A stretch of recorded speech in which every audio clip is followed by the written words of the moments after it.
Sorry, please, we are just in 2 minutes time, we are starting. Thank you again for holding and understanding.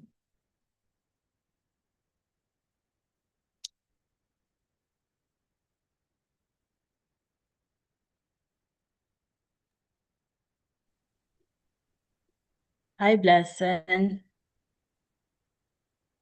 Hi, Lucy. Good to see you again. Good to see you. Good to see you. Thank you.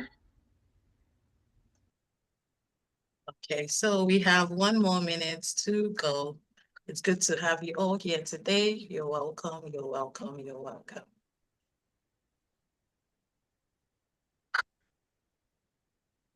Mm.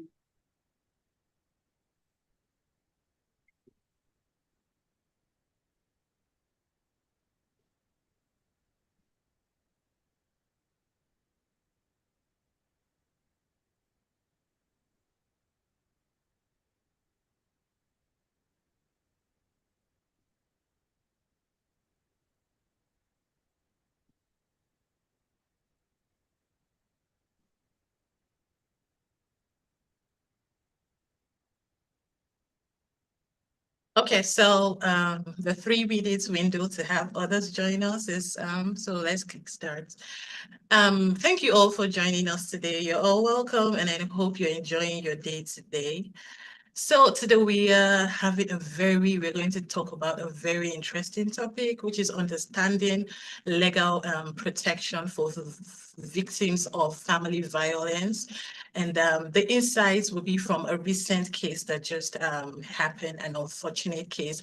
But however, before we get into the topic matter for the day, we'd like to introduce our beautiful and ever ready to give us the information that we need, Barrister Lucy.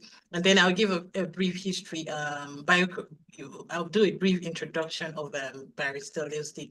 So Barrister Lucy is the senior associate and managing lawyer of the Family Law Division at Osoji and Sees Lawyers. She practices in family law, divorce, employment, and labor law, and civic litigations. She also serves as a board chair and volunteer lawyer at Ruth House. Let's clap for her. Thank you so much for always doing that. Yeah. So where she advocates for women, children, and families that are affected by family violence. Barrister Lucy was recognized as the 2025 Professional of the Year by Afro-Caribbean communities. So that's like the brief intro to who Pastor Lucy and Barrister Lucy is and all of the great work that she does for the community. We appreciate you, Pastor Lucy. Thank you again for joining us today. So Thank you, going Victoria. into the topic for today, again, I'm going to say what the topic for today is: understanding legal protection for victims of family violence. And our insight is from the recent unfortunate case that we had happen. Just to give a few context into the case, I'll give an overview just for those who do not really know what the case study for today is. Recently, I think in April, 30th of April this year, we had an unfortunate incident that happened in the northwest area of Calgary. We had a 37 years old man who was charged with a 2 counts of first-degree murder. According to the Calgary police, they got a call, and upon getting on the scene, unfortunately found 2 children dead, ages 5 and 3, a boy and a girl. And this incident has really been traumatizing for everybody. I mean, losing 2 children, 5-year-old and a 3-year-old, and all these at the undeniable and the noticeable impact of family violence.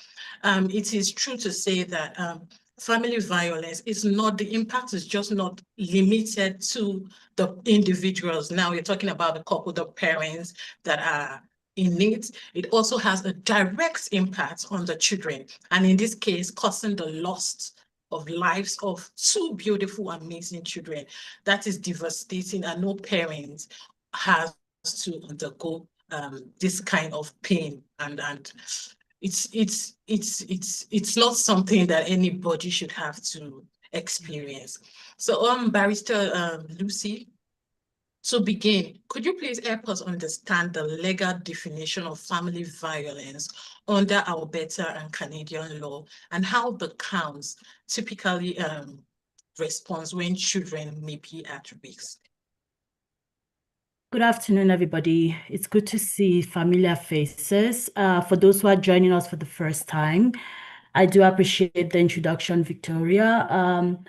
Now, when we talk about family violence, particularly in the family law context, we are likely to refer to what we call the Protection Against Family Violence Act. In Alberta, other provinces who have their own as well, but we're relying on the one for Alberta today. Now, it's a very small read, so if anyone has time on their own and believes that they can understand, terminologies, they can look at it. It's straightforward. It's not a lot of legalese, but it's always a good thing to become familiar with the provisions of the law, even if you are not readily in a situation where you need to use it, just to know what the law provides for you in terms of protection and under what circumstances, so that in the event that those circumstances were to play out, you can readily remember and say, oh, I think these are the options that I could have. And then when speaking with a lawyer, you also have some background information that will help you guide that conversation with the lawyer. So referring to the Protection Against Family Violence Act, I'm going to read it directly, the definition of family violence. You can find that under Section 1 of the Act, and family violence includes any intentional or reckless act or omission that causes injury or property damage and that intimidates or harms a family member. It also includes any act or threatening act that intimidates a family member by creating a reasonable fear of property damage or injury to a family member. Family violence is also forced confinement. And what we mean by that is if someone is locked up in a room or in a house, they are not allowed to leave a particular location that held against their will. We see that in criminal proceedings a lot, where someone was locked in a cupboard or in a bedroom or in the bathroom or wherever, or in an office space, and they're not allowed to freely leave that place. That's forced confinement.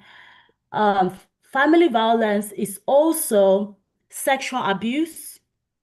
It is stalking. So if someone is following another person or keeping up with their location, monitoring them against the person's will, and they have expressed discomfort with that, it could be considered stalking. It's also a criminally punishable offense. So you have to be mindful of going to people's workplaces or people's homes, or the homes of other family members where they have expressed that they do not want you to come to, right? But all of those things, whether it's physical or mental, those are all acts of family violence as per the Act. However, they say that family violence is not to be construed so as to limit a parent or a person standing in the place of a parent from using force by way of correction towards a child who is under the care of the parent or person, if the force does not exceed what is reasonable under the circumstances. So in layman terms, that's just to say that if the circumstances that I read through, intentional or reckless harm or failure to do something, stalking, sexual abuse, forceful confinement has happened, then it will constitute family violence. However, if it hasn't happened, it shouldn't be made up in order to get leverage against another person, particularly a parent. But yeah. So violence is not just a physical act of hurting somebody, but then the act of making them feel afraid for their safety. Okay, so how does the court respond when children may be at risk? In terms of children, I mean, anyone under the age of 18 is not able to commence an action on their own behalf. So it's left to the parents or a relative or even a neighbor, someone who is very concerned about that child's well-being, has the ability to attend at the courthouse to make an application on behalf of that child. There are different ways to do that. For example, a scenario where a mother is at home with children and or the father is at home with children and the other parent is the one who is the perpetrator of the violence, then we're thinking that they may not be readily able to leave the house and go to the courthouse to make an application for a protection order. But if they can access a room in the house and they have access to a phone, they can call a number which is available on the court website and also the government of Alberta website to apply for an emergency protection order. During past sessions of this Launch and Learn, we have circulated that information. Ruth's House also circulates that information to beneficiaries of its services and including other community resource centers as well. If you were to go to the Women's Center today, you will have access to that information. If you were to Google the Court of King's Bench or the Alberta Court of Justice, which are the different court levels that we have here in Alberta, you will have access to that information. If you were to Google apply for emergency protection order, you will have access to a telephone number, depending on whether you're in Calgary or Edmonton or a town that is outside of the main city, to call, and a justice of the peace will attend to your application over the phone without any form of documentation, and they will make a determination right there as to whether you do require an emergency protection order. If they do determine, based on what you've explained, about the circumstances and what you're experiencing at that time, you will be granted an emergency protection order, which will cover the child. So the police will take a copy of it immediately, and they will come to where you are. If the person who is, acting out the violence is in your immediate surroundings, they will come to that house. They will remove the person with a copy of that order. It's valid for about 10 days to 2 weeks, and then there's a review of it. But then it provides you with that immediate safety that you require to put your affairs together, and of course, to keep the child away from the occurring circumstances. Okay. Thank you so much. I'm sure this Yeah. is. And it's not just a parent who can apply for that, like I explained.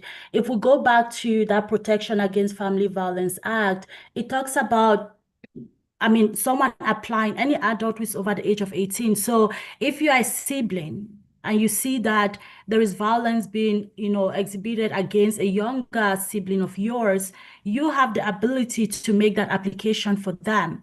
If your mom is not around or your dad is not around and they cannot do that right away, you can do it. If you're a neighbor, you are seeing something happening, it's advisable to contact the authorities. You could be seen as somebody who is being nosy, but if you see violence happening and you don't take a step to involve the authorities, then you're kind of contributing to it. So, yeah. Thank you very much, Barrister Lucy. We appreciate that.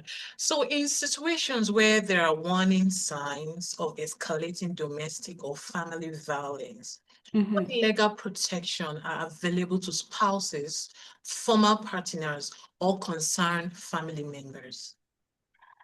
The immediate protection that we have, and I'm talking more about protection orders under the family law system, because we have protection orders under the criminal proceedings as well. Those are separate.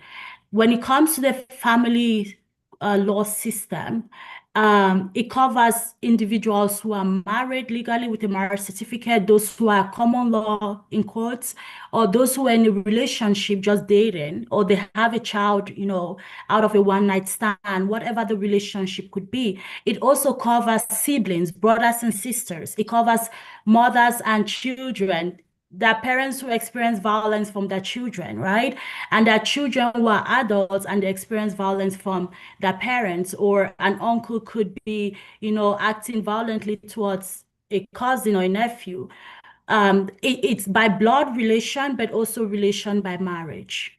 Okay, and it also covers or extends to individuals who reside in the same household, even if they're not readily related by blood or by marriage. As long as they cohabit in the same household, they will be able to make an application under the Protection Against Family Violence Act. In that case, if something is happening right now, you are likely to obtain the emergency protection order. Most people refer to it as EPO, which is a common term that we hear around. EPO. It means that the order is supposed to protect you from immediate danger. And that's the basis of it. Sometimes somebody may have experienced something 2 months ago, 4 months ago, and they want to apply for an emergency protection order. And the court is like, well, those circumstances are not happening right now. They're not existing at the time that you're making the application. So they're a little bit outdated, but it doesn't mean that it didn't happen. And it doesn't mean that it's not likely to happen. Another way that the court will try to go deeper into the matter by asking you more questions is, how many times has this happened? Right? Are you continuing to be close in a close environment with that person? What's the likelihood that it could happen again? If someone has experienced abuse or violence or threats from another person, 5 times, 6, or even 2 times, anything more than one is likely to happen again. Based on those occurrences, and if there were like injuries to the person, the court will say, okay, there's a possibility that it will happen again.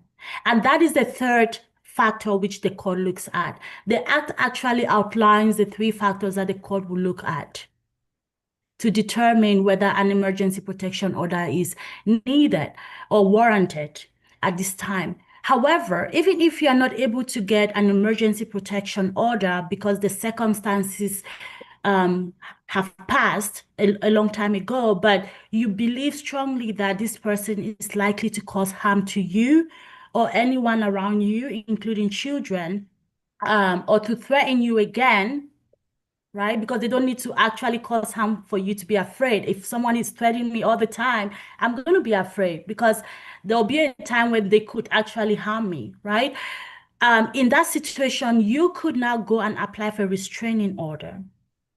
That application is not an emergency one. You have to go into the courtroom and make an actual application by preparing a family application and attaching an affidavit, which is a sworn document containing all the evidence as to when this person has made you afraid or threatened you or stalked you or held you against your will or harm your children or harm those around you or told somebody that they're going to hurt you, because that is also violence. Violence could be direct or indirect. So if once you make the application for a restraining order, it's heard, and the court will make a determination again as to whether the circumstances warrant a restraining order being granted. Yeah. And those orders, if they're granted, they are valid for up to 1 year, renewable based on whether or not the apprehension of fear or the act of violence is continuing. Okay. Thank you so much. In answering this question, you have touched, you've answered the next question I was going to ask, which is emergency protection or restraining orders and when they can be used. I think you have touched a bit of that already. Okay. All right. So I will move to the next questions. Are there circumstances when we're concerned about family violence may not be fully visible to the legal system? If so, what gaps or challenges exist? One thing I'll say is that in most cases, family violence is not like very evident. It's not obvious because the the the the act of violence is not just physical. And most people will say, but he didn't hit you, he didn't touch you, how are you saying that he's violent? But that's not just it, right? Violence and abuse, when we look into the broader definition of it, it includes financial abuse, it includes emotional abuse, psychological abuse. Someone can torment another person so much that they get to the point of cutting themselves or killing themselves, or getting so like diminished in their mental health and psychological status that it leads them to lose everything about themselves. That's abuse and violence, not just the act of hitting somebody. And the court has become continually exposed to the extent to which abuse and violence can occur. It's not just the physical bruises or police reports anymore or hospital reports. It's the court listening to the stories that have been told. Which is why when you make an application, you have to be very open. You have to tell it as it is, because the judge was not there when it was happening. The judge is not present during your relationship. And also family members who may have witnessed this, or maybe friends and neighbors, may not be willing to come up and provide evidence as witnesses, which means that it's left to you to make sure you have enough information to support what you're saying. We cannot blame the court for not understanding or siding with somebody if they don't receive enough information, because the court is a judicial body that makes a decision based on what they are provided.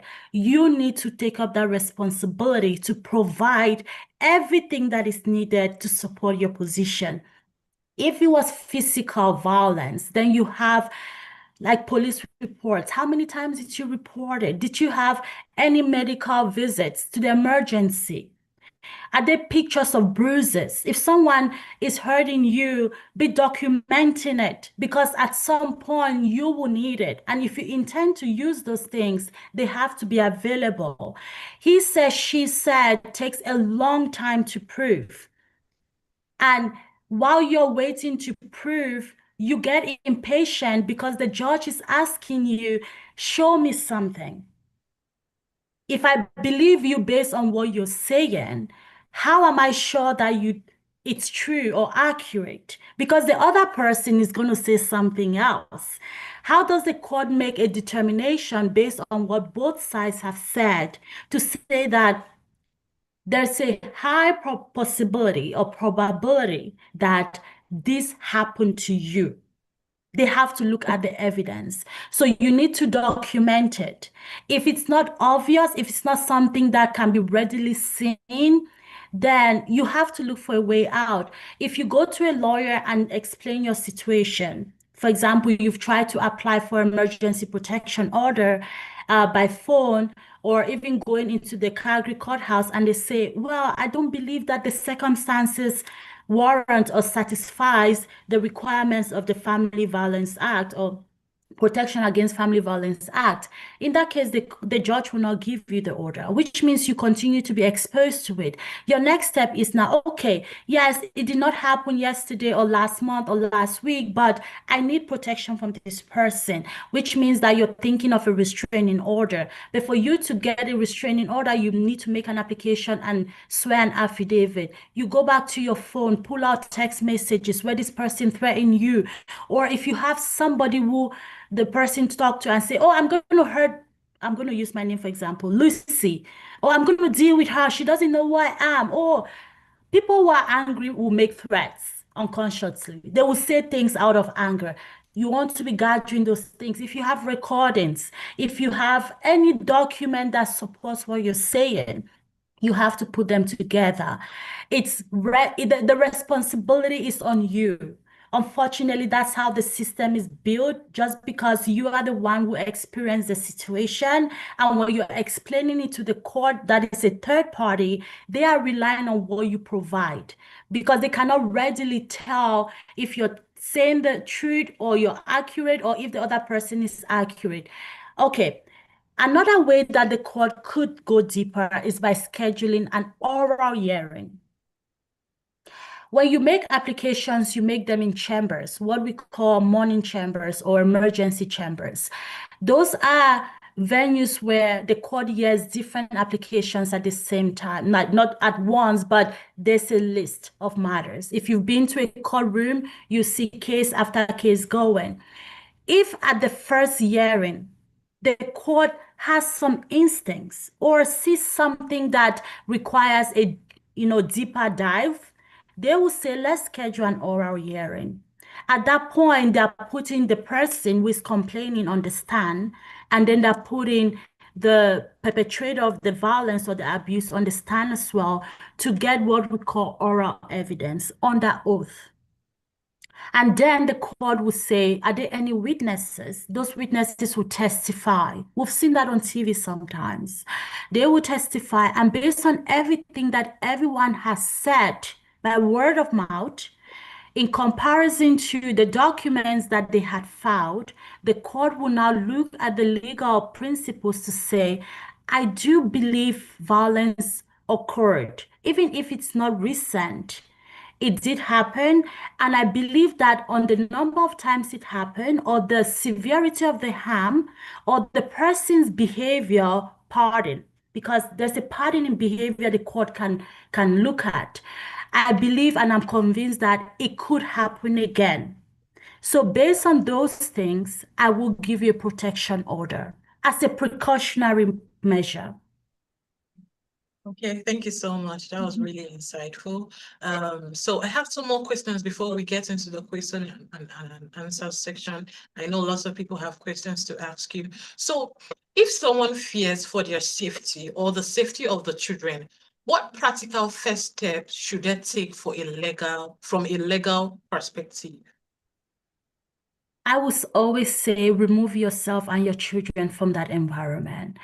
Most times it's hard because of financial affordability, and we cannot deny the fact that in most situations when it comes to relationships and marriages, one person is usually the main financial provider while the other person is almost 100% dependent, and that could restrict somebody from leaving immediately. But remove yourself first. If you have to go to a shelter like Ruth's house or any other shelter in the city, or you have a friend or relative's home that you can find, shelter in the meantime while you sort out the logistics or next steps, do it. That is the first step that you can take. Because if you don't remove yourself from that environment and remove your children, you are not sure of what next could happen. You could be on the phone in your house talking with the police and someone still hurts you. So staying there is not a good thing. Staying and waiting for the police to arrive, you are not sure of how many minutes they would take to arrive at your house. A lot of things could happen within 2 minutes of you being in that same environment.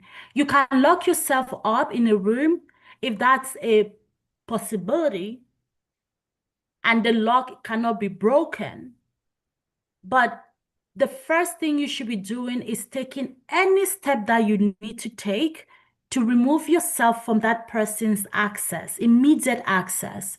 Then you can now take next steps. Because even to apply for emergency protection, you need to make a phone call. How do you do that? If the person is standing in front of you or they're in the next room, are you able to step out for a few minutes to access a telephone somewhere? Are you able to call somebody to call the police for you? Because if I'm in danger right now and my children are there with me and I know this person could harm me, I'm not picking the phone and say police 911 because the person is seeing that I'm calling the police, and that could trigger them or aggravate the situation. So maybe I'm texting Blessing and say, Blessing, the situation is bad. Can you please call 911 for me? Blessing has my address. She's phoning 911 and they are coming. And the person is not knowing right away about the steps that I've taken. Do I have a basement suite where I'm running to and locking the doors for my kids? And I'm making sure they're not able to break the door. Do I have a way I can run to the neighbor's house to be for a few minutes while the police come? You don't have to wait for the police to come to your house.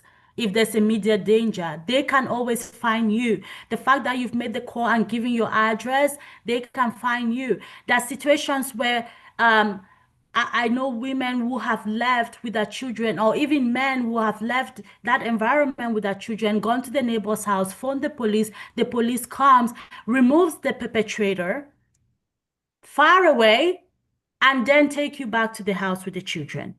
So you don't have to stay there.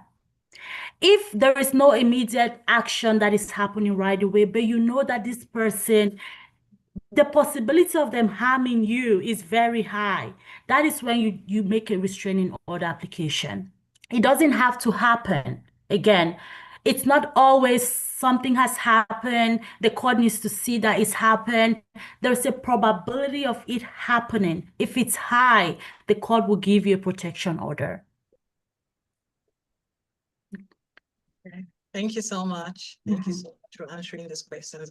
So right now, we would like to see from your lens, from your experience practicing family law in Calgary, what are some of the common barriers victims face when trying to seek legal protection or leave unsafe situation? I think you touched a bit of it, but can you, for more emphasis? The first thing that I've seen, which cuts across all backgrounds, whether it's ethnic background or educational background, it affects everybody, whether you're male or female, it's financial affordability. But when it comes to situations of family violence and obtaining a protection order or bringing in the authorities, you don't readily need a lawyer to do that, which means that the issue of affordability is not even in terms of you affording legal representation. It's whether you can readily remove yourself from that environment and go into safety, or if you are able to leave the space. To apply for a protection order, you can do it by telephone or you can go to the courthouse yourself. It's okay to take time off work and go attend to that pressing issue. If somebody is harmed, you will still need time off work, because no employer is letting you come into work with bruises on your face and looking at you like, okay, what happened to you? They will remove you from that space because they don't want to be assumed liable for what happened to you. And what if you were beaten up and you come to work and you pass out? Then it becomes the employer's problem. So if an employer starts getting any hints that someone is experiencing severe violence, they will talk to that person either to help the person access, a protection order or legal representation, or to tell the person, I feel like you're putting us in a tight spot. So take time off work, go to the courthouse, go to, I believe it's the 5th floor, speak to resolution services, tell them I need to apply for a protection order, even if you don't know where the 5th floor is. The security at the courthouse, there are also officers of the court that are sitting at the front there. If you go into the courthouse in Calgary or Edmonton or wherever you are, there'll be somebody who is affiliated with the courthouse that can direct you where to go. Go to the security and say, hey, I need to go apply for a protection order. I don't know how to do it. They will direct you. They can even bring you upstairs to the floor that is concerned, which means that you have that ability to access the help. When you go in there, They will see you down, listen to you, help you prepare your application documents, help you file it with the court, get a court hearing for you, which could happen on the same day, which is why we have the emergency courtroom.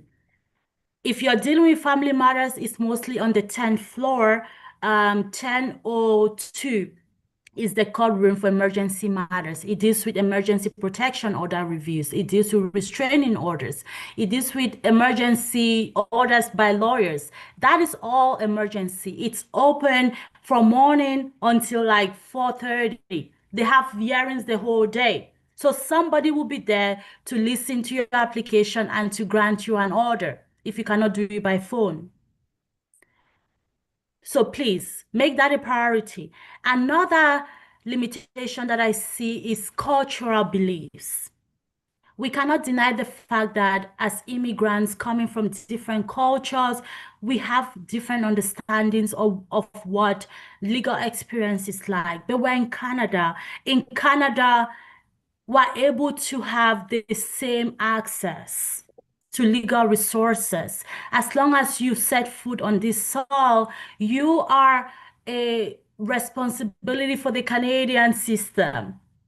Regardless of your status, whether you're a citizen or permanent resident, or you are going through a refugee claim, or somebody sponsored you as a spouse, as long as you're on Canadian soil, you are the responsibility of the government, which means that the legal system is open to you. When you go to the courthouse, nobody's asking you what your immigration status is. It's not a requirement for someone to hear you. It's not a requirement for the judge to hear your application. It doesn't even factor into anything. All they're concerned about is what happened. Tell me about it. What can I make to put things in place that could provide for immediate safety?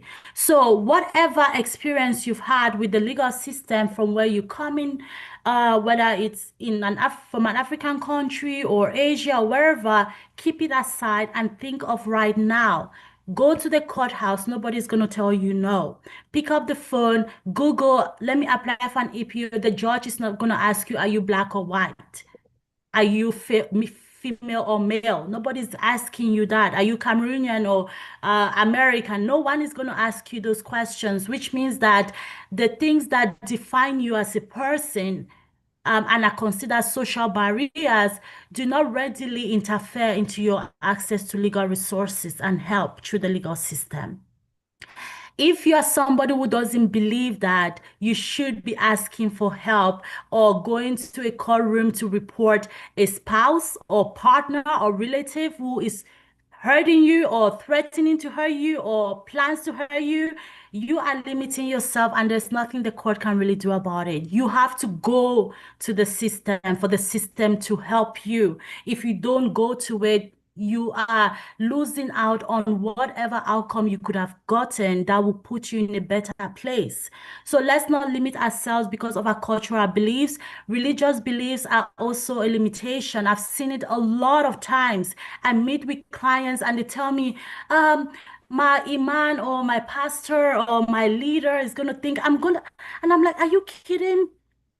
Are you kidding me? You are sitting in my office and crying because you've experienced hurt and hurt and hurt, whether it's physical, emotional, somebody hits you, abuse you, takes your money, uses it, threatens you.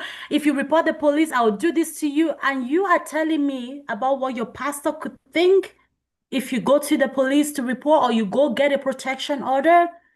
No, put those things behind you because at the end of the day, you have the responsibility to protect yourself. So we've talked about affordability, which is a financial part, religious and cultural beliefs. Sometimes people don't know where to go, which is why we have sessions like this.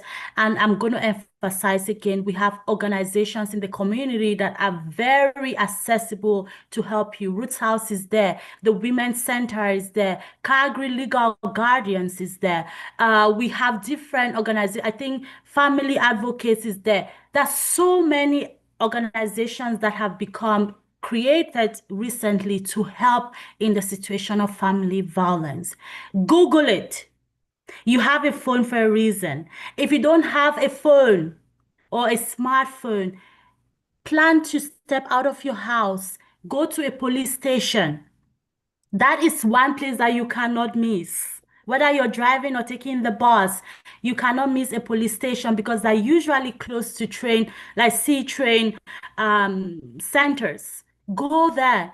Tell somebody, can you direct me to a police station? They will help you. And even if you go out of your house and say, hey, can you please help call 911 for me? And the police will come there and meet you. The person who is calling 911 doesn't have to be involved in your problems, but they can help you access help because there's so many things that people don't have, which is supposed to be common, but most people don't have it. That women who don't have phones, that women who don't have bank accounts, just because of the dynamic of the relationship. But then a neighbor can help you for that. Another thing is that one thing that I've also seen is don't only try to access lawyers who are from your community. And I know that sometimes we want to feel comfortable with the person who is a legal representative, but that person could also have a like the same mentality as the person who is abusing you or causing those violent acts to you. So keep an open mind in terms of what form of legal representation you're accessing. The person should not be, doesn't have to be from your tribe. You know, I don't speak Punjabi or Hindu, but if I meet an Indian client, I would try to adapt to the situation that before me in order to make them feel comfortable in my presence. And I can say that a majority of my clients are not from African descent, right? Uh, because I have created an environment and a practice style that accommodates every client background. So don't only go to things that are available in your community. Try to go outside of the community as well. It's okay to go to the Women's Center in Calgary and not think that, oh, because I'm Black, they will treat me badly. They haven't treated you badly yet. So don't use someone's experience to think that that's what is going to happen to you because you'll be limiting yourself at that point. Um, and then if you don't understand something, it's okay. You can get free phone call for legal representation from Calgary Legal Guardians. I'm a volunteer lawyer with them. We have shifts on a daily basis, different lawyers in Calgary giving that time pro bono to advise people over the phone and in person. Google Calgary Legal Guardians, book a meeting. You can have up to 1 hour with a lawyer for free. There's pro bono are better. And I'm not talking about someone representing you in court. I'm talking about someone talking to you right away to make sure that you know what the next steps are. And if you decide to go into court to make an application, then you have legal aid better that could help subsidize you and provide you with subsidized services for legal representation because Calgary Legal Guardians doesn't provide that. So those resources, use them. We have a lot of it in the city, but I've seen that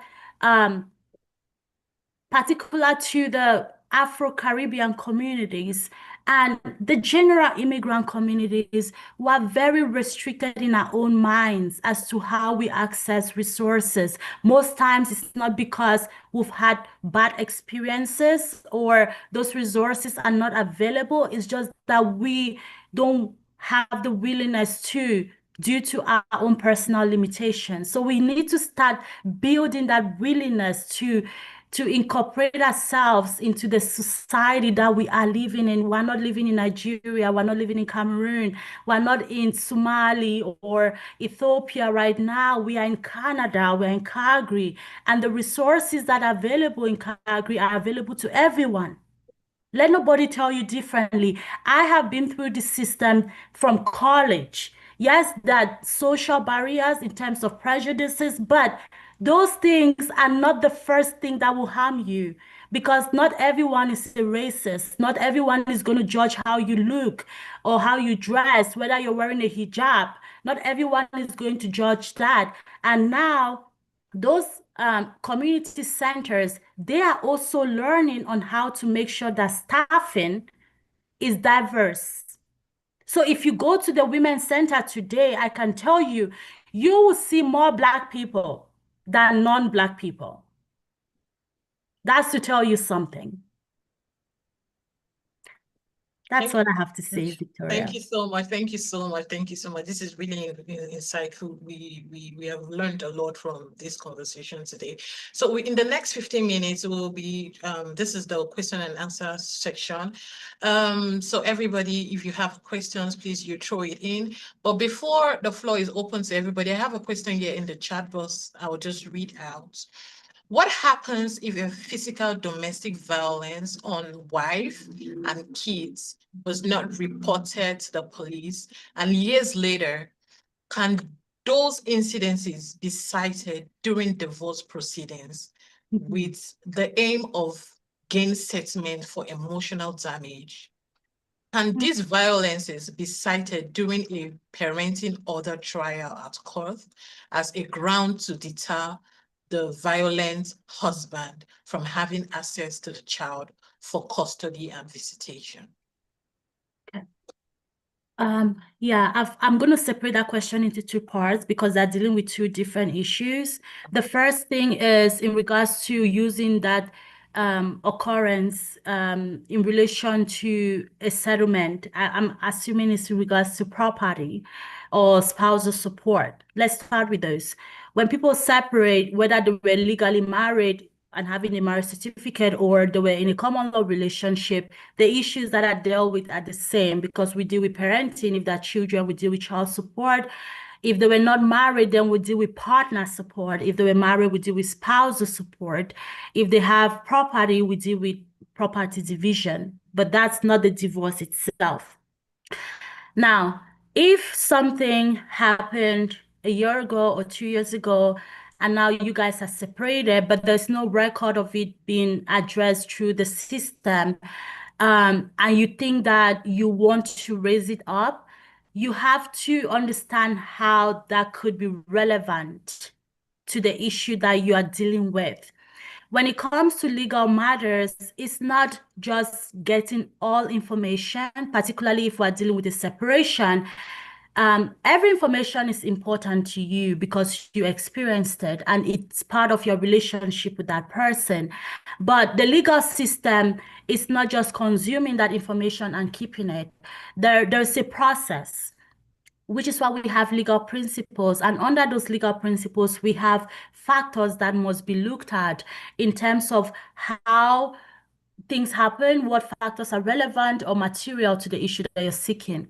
If you're looking for spousal support or partner support from the other person, the Divorce Act is very clear as to married people what should be looked at by a judge in terms of determining what amount of support should be paid.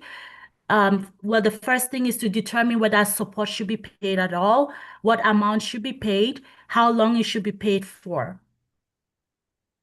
Which means that we're looking at the circumstances of the marriage, the duration of the marriage to determine entitlement of the person making the support claim. How long were you married for? Were you living together for the whole time?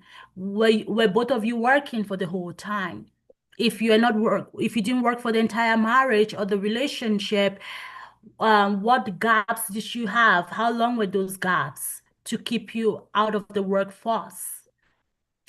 We're also looking at what income the other person has to pay you. You could have an entitlement to spousal support, which means that your marriage was long enough or your relationship was long enough, you had children, you did not work.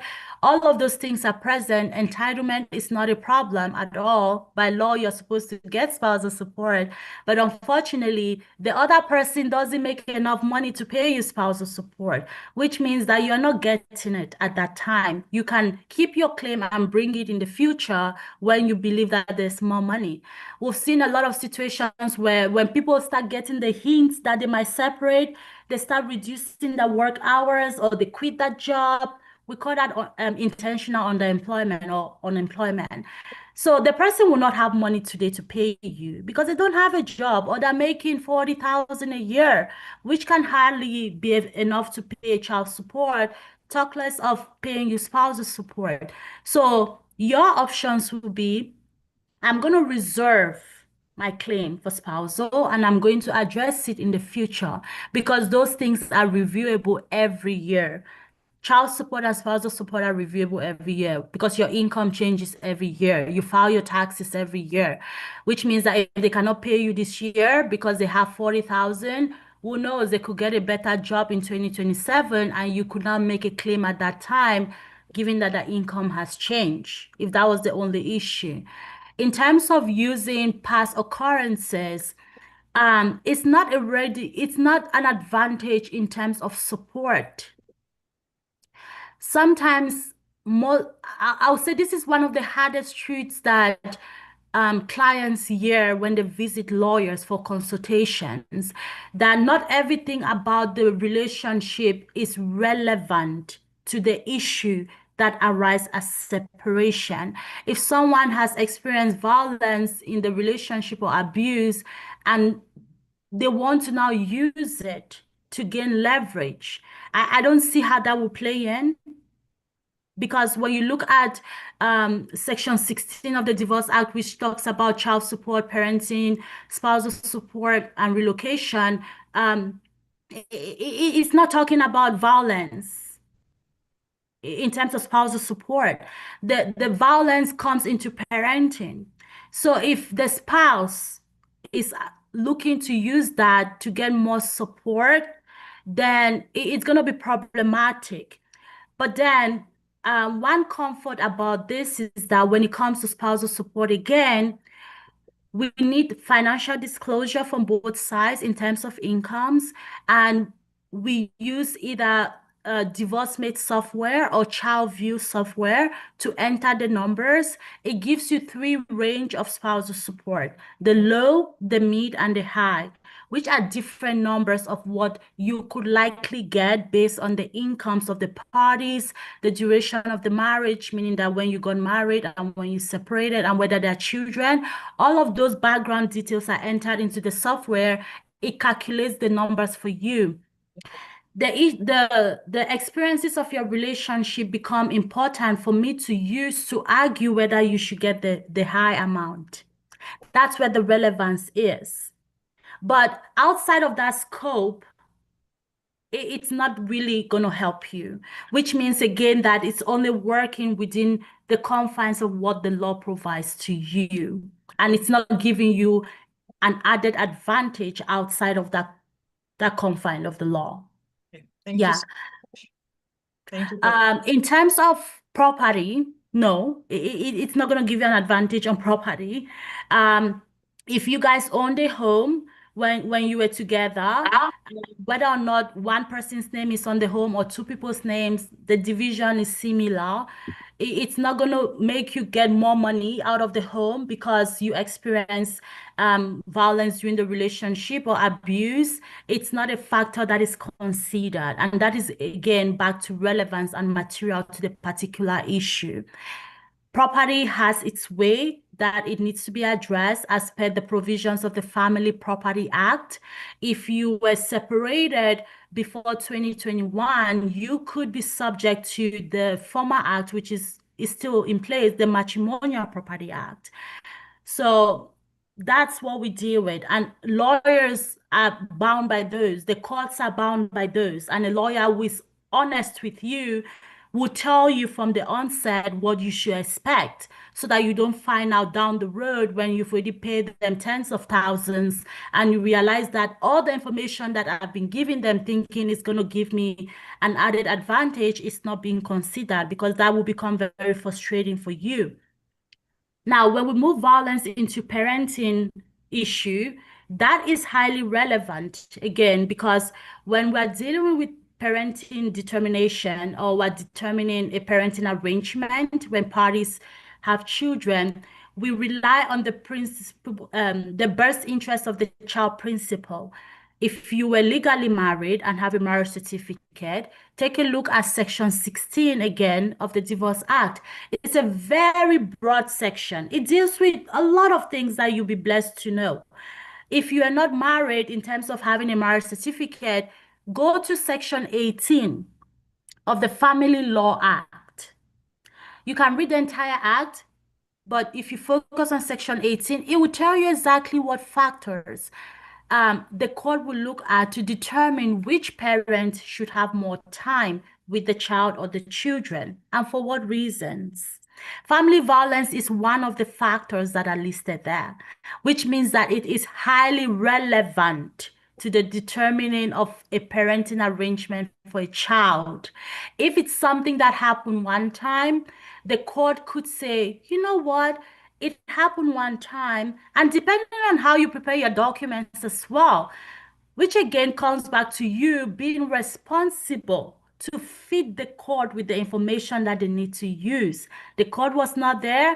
The judge cannot say, yes, I saw it because they did not see it. They are reading your affidavit, whether it was prepared by you or a lawyer, and understanding what happened, and then making a determination of that affidavit. So you're responsible for providing the information in the way that the court can understand it. Now, if family violence had occurred, in this case, for this question, and it was a little while ago, but then there is some belief that it could happen again because the person has severe anger issues. They always act out. There are messages where they say, oh, you see what I can do. You don't know me. Who do you think you are? Those things, right? They cause fear in you about your safety and the safety of your children. Or they tell your mother or your brother, she thinks she knows too much. Or tell your friend, because she has money, she thinks she can. No, those things that they're saying is backfiring on them. So now you tell the court that, yes, I understand this happened a while ago, and I may not be able to prove it right now as being, something that is imminent or immediate, but I know this person based on these text messages or what they've told my friends or what they've told this person, the threats they've made to me. I have a belief that they could carry out what they're saying. Okay. Thank you So so I much. will request for anger management. It will go into a court order. Okay. And that person will complete it. If the harm from the violence was very high, they could be asked to do supervised parenting to start with, meaning that that parenting time with the child is going to be supervised by a relative or a professional supervisor. Okay. Thank you And so then much. transition to something else if they provide more evidence that they've completed counseling, they're doing well, we've received the counseling report and stuff like that. But it takes a while.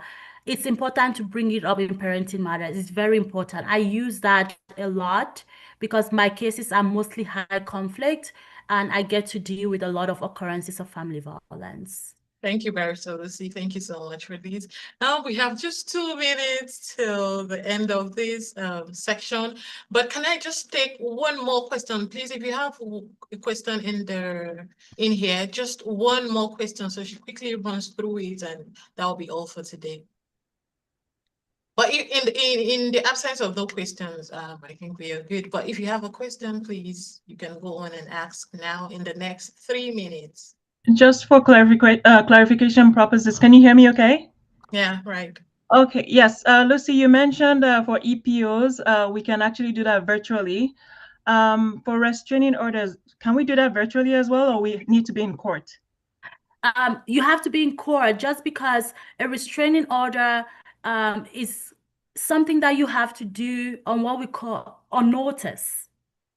An EPO, emergency protection order, you can do it ex parte, and I'm using legal terms which I'll explain right away. Ex parte means that you can do it without the knowledge of the other person.